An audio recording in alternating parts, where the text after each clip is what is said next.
Hello lovely people of YouTube, thanks for tuning into this video. So I'm going to do a very quick introduction, I'll say quickish introduction to this video.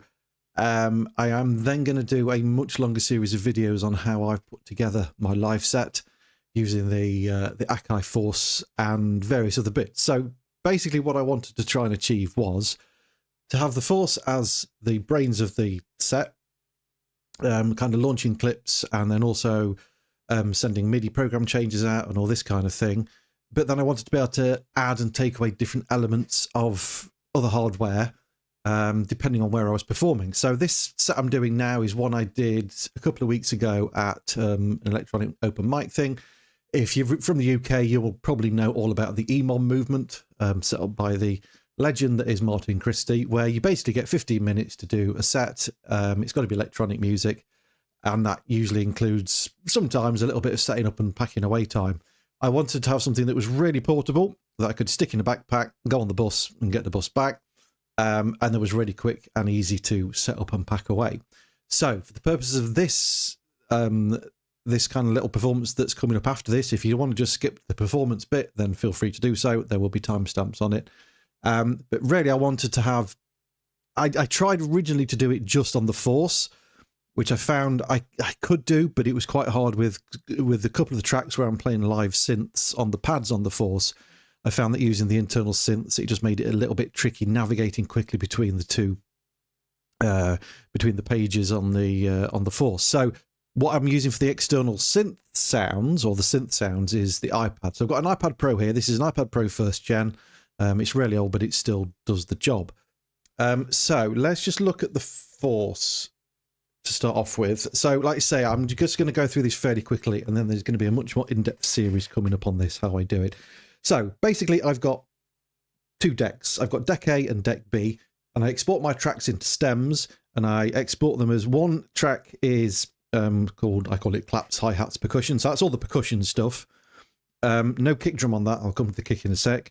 I then have one that's just the bass parts, and then one that is the synths and leads and vocals or anything. So the blue ones are deck A, and then the orangey ones are deck B. I then have a dedicated track for the kick. So I use the kick on some of these tracks and not others, but I wanted to have the tracks that have just like a 4 on the floor kick drum pattern. I wanted to have like a pretty uniform kick going throughout the whole set, so I know the volume was good and it sounded good throughout the whole thing. And that is what is on track 1. Track through 2 I'm not using for this set, but that would have been sending out MIDI clips to a TB303. The two that I am using on here are the iPad synths and the samples.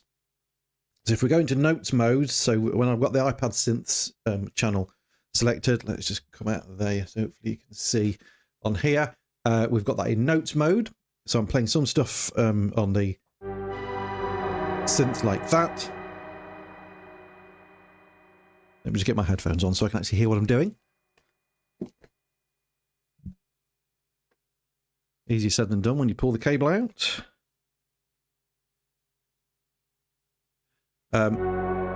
Yeah, so that's one of the synth sounds on there. That's coming from the iPad. Let's turn the iPad on. I'll talk about the iPad in a minute. Wrong fingerprint. There we go. And then I've got on the next one samples. So each different sample group is color coded differently. Hopefully you can see on here. So the first track I play on this set is Logic Bomb, which has some of these samples on here. That's a lot of delay. Way too much delay. Like the red ones are, they're very loud, but they are what I use for my Stranger Things remix, which I keep looking up there. That's the screen, that's the camera, which you'll hear and see me play as you watch through the set. So they're the two bits I'm playing from there. The other tracks are then, so I've got various tracks that I'm not using for the purposes of this set because I'm not using any external hardware apart from the iPad. So I've got a track here which is sending out program change messages to the synth that I'm using on the iPad, which I'll come to in a second. I do have another track with extra effects and loops and things on. Again, I didn't use that on this one. This is all stuff I'll cover in my more in-depth thing. So I have basically what I usually have is a master live set that's got all my tracks on it that I would play live.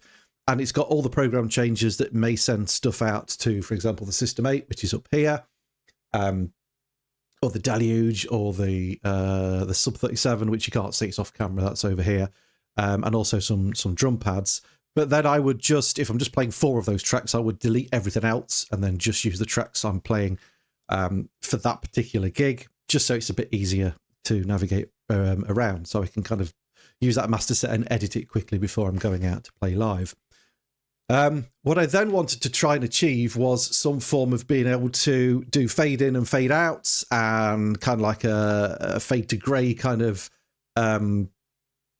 like fade out on tracks, which again you'll see I do on the live performance coming up.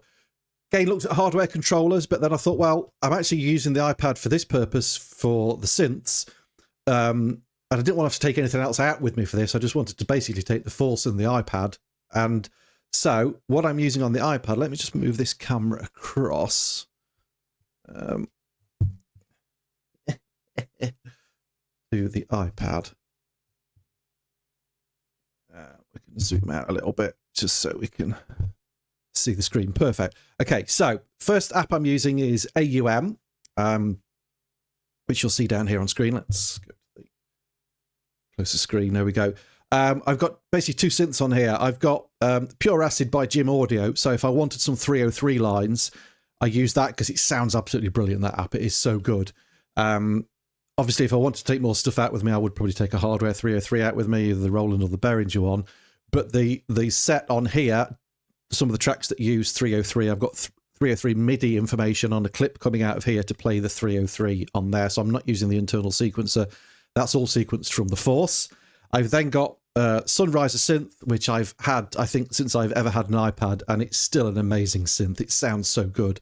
And then for each track, I've got a program change clip on here, and that sends program change messages out to the synth. So I don't have to worry about navigating to the synth to change the sounds. It just changes automatically when I launch a scene or launch a clip on here. Again, settings and all of that is going to come up in my future series on my live set, because obviously it's going to be way too long for something of this video. Then for the MIDI controller, I've built my own using Touch OSC, which is an absolutely awesome app. I believe the iOS version is free. I'm not sure. Don't quote me on that. Anyway, but you'll find out. So yeah, this is actually connected. So the iPad is connected to the Force via Bluetooth MIDI. Not the Force's internal Bluetooth MIDI, which we could have done, but I'm using a WIDI Bud Pro thing. And that just seems rock solid from a MIDI point of view. So this is basically what I've got here. I've got a track for the kick. So let's just play something off the Force. So let's just play a kick.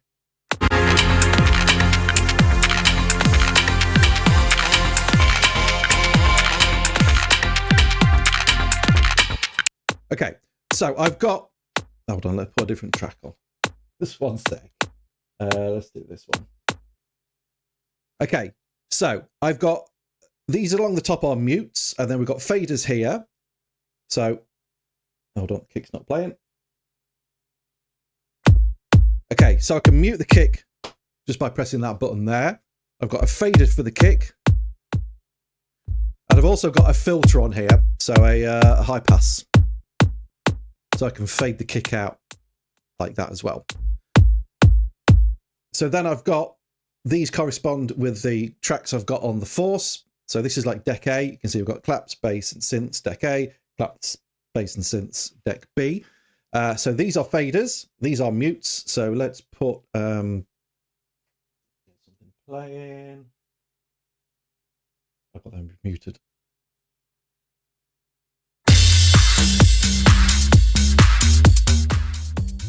Let's just turn that down so you can hear me talking over the top. Okay, so if I wanted to mute the bass, I can just take the bass out like that, fade it out. And then one thing I've done on these for transitions is I've built my own little rack on the Force. I mapped everything to this one, which has got like a delay and a filter on it.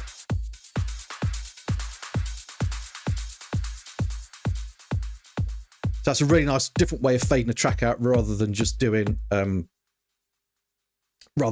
fade on the fader.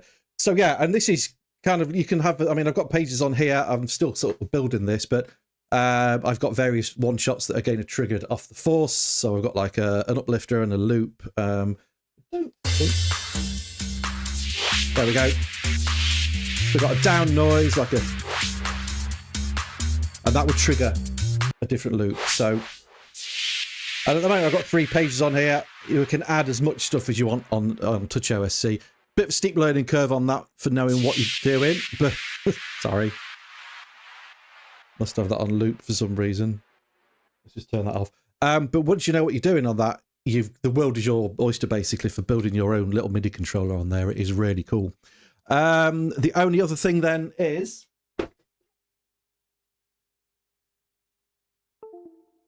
excuse me, while I reach down onto the floor. Let's go to that one. I'm also using one of these, which is an M-Wave, just like a MIDI controller, almost like a guitar pedal, foot pedal things on here. And I've mapped that to the mute on the kick as well. So if I want to mute the kick while I'm playing a lot of stuff with fingers, I just got to step on either one of those first 2. And it's like set as a momentary thing. So it will just mute it. Let's give you a demo. Okay, so if we just press that. Okay, and then let go. And the kick comes back on. And that is also connected via Bluetooth, because that's Bluetooth. Sometimes I'll do it by USB if I want to be 100% sure of the connection, but at the moment that's connected via Bluetooth to the internal Bluetooth of the Force.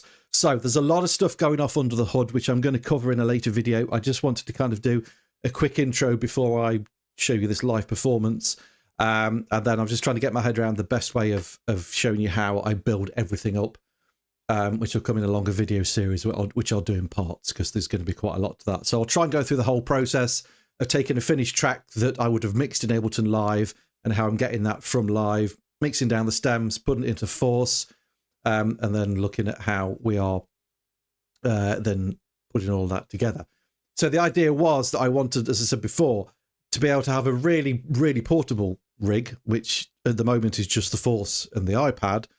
But then I wanted to be able to add, for example, the System 8, if I wanted a bigger synth, which is there. So that's then can just be plugged in, and you've got all your program changes sent to that. Also, I'd use the Sub 37 for some live stuff, and you'll notice when you see me playing, for example, the Stranger Things remix, we have Yamaha drum pads over there, so I could take those drum pads as well, play those live. Also, I'd probably, I could add in a 303. We've got a couple of 303s over there, or a Deluge. But basically, it just gives me that flexibility to add and take away stuff as I want, depending on how big I want the rig to be. But I'm playing it all the same. So, for example, the keyboard part I'm playing on, everything in its right place, I would, if I took the System 8, I'd play it on there rather than playing it on the Force pads, and the drums would be over there. And I think I'd also set up on the Q links. Well, I remember these things. Let's just talk about these as well. On the first bank, we'd got so I have got volumes for the different tracks as well. So that's kind of like deck A and deck B. But over on the second one, I've mapped the cutoff to the synth on the iPad to that one.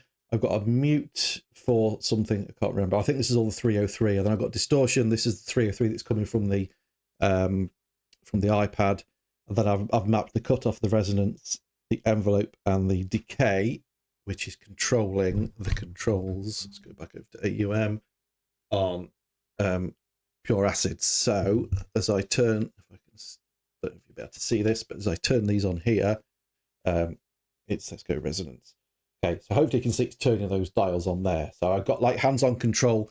Basically, all the synths are just running in the background. The iPad just has that screen on, background audio and everything. And it's took a while, but it all seems to work really well. So yeah, that's just a quick introduction to the live set. The bit that follow this is about a 15-20 minute little jam I did for the EMOM. They've got 4 tracks in there. So the first track is an oldish one of mine called Logic Bomb. Second track is my remix of Everything in Its Right Place by Radiohead. Third track is my latest release called The Silence is Deafening, and the last one is my remix of the Stranger Things remix. So yeah, enjoy those and subscribe. Stay tuned for the full in-depth series of videos that's going to be coming at some stage, hopefully this year. And if you want to support the channel, you can do so via Patreon, and obviously like, subscribe, share the videos around and all that stuff. And thanks for watching. I'll see you in the next one.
Thank you.